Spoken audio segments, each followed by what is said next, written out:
কোরবানির মাংস খেয়ে, খেয়ে যারা বোর হয়ে যাচ্ছেন তাদের জন্য এমন সুন্দর একটা রেসিপি নিয়ে হাজির হয়েছি যেটা খেলে আর কোনো কিছুই খেতে মন চাইবে না, শুধু এইটাই খেতে মন চাইবে। তো এখানে নিয়েছি একদম নদীর বোয়াল, খুব সুন্দর করে কেটে বেছে পরিষ্কার করে নিয়েছি। কড়াইতে তেল গরম করে মশলাগুলো সব একসাথে মিশিয়ে নিলাম। এখানে হচ্ছে পেঁয়াজ বাটা, অল্প একটু রসুন বাটা, হলুদ গুঁড়া, লবণ, মরিচ সবকিছু দিয়ে, জিরা বাটা দিয়ে তারপরে সব মিক্স করে নিলাম। তারপরে কড়াইয়ে দিয়ে দিলাম। তারপরে এই মশলাটা সুন্দর করে ভাজা ভাজা হয়ে গেলে দেন এটার মধ্যে আমি পানি দিয়ে দিব। রেসিপিটা কিন্তু অনেক সহজ, আপনারা চাইলে কিন্তু বাসায় তৈরি করে নিতে পারবেন খুব সহজে, যারা কিনা নতুন রাঁধুনি তারা। আমরা হলাম মাছে ভাতে বাঙালি, মাংস আমাদের পছন্দ হলেও মাছ ছাড়া আমাদের আসলে একদমই চলে না। আমাদের রোজ রোজ মাছ আর ভাত খেতে ভালো লাগে। তো এখানে পানি তো দিয়ে দিলাম। রান্না বান্না তো করতে ভালোই লাগছে না গরমের মধ্যে, কিন্তু কিছু করার নেই।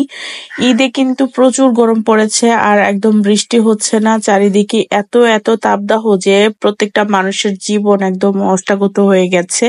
এর মধ্যে দিয়ে দিলাম হচ্ছে লেবুর পাতা। আমার ব্যালকনিতে আমি একটা কাগজি লেবু গাছ লাগিয়েছি, সেখান থেকে একদম কচি টাটকা ভালো লেবুর পাতা তুলে ফ্রেশ করে তারপরে আমি এখানে দিয়ে নিলাম। আর এই যে হচ্ছে মাছ, অনেকেই মাছ ভাজি করেন, বল মাছ, কিন্তু এই মাছ ভাজি না করে ভালো করে কষিয়ে তারপরে রান্না করলে কিন্তু অনেক ভালো লাগে। অনেকেই ভাবতে পারেন আমি কেন লেবুর পাতা দিলাম।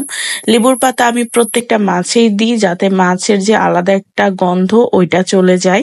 তার মধ্যে কিন্তু আমি কাঁচামরিচের ফালিও দিয়ে দিয়েছি, এটার জন্য আলাদা একটা ফ্লেভার অ্যাড হবে আর খেতে কিন্তু অনেক ভালো লাগবে, বিশেষ করে গরম ভাতে। আমি হচ্ছে অলওয়েজ অলিভ অয়েল দিয়ে রান্না করি, তো আসলে মাঝে মাঝে ভাবি যে এত টাকা তেল ব্যবহার না করে সরিষার তেলটাই শিফট হয়ে যাব। আসলে সরিষার তেল দিয়ে রান্না আর খাবার খেতে কেমন যেন একটা গন্ধ লাগে, তবে অভ্যাস হয়ে গেলে নাকি অনেক ভালো লাগে। তো এই যে আমার রান্না প্রায় শেষের পথে।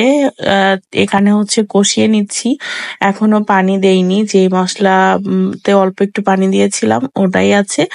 এখানে হচ্ছে ভালো করে কষিয়ে উল্টে পাল্টে মাছগুলো নাড়িয়ে নিব, তারপরে আরেকটু ঢাকা দিয়ে রাখবো এখানে।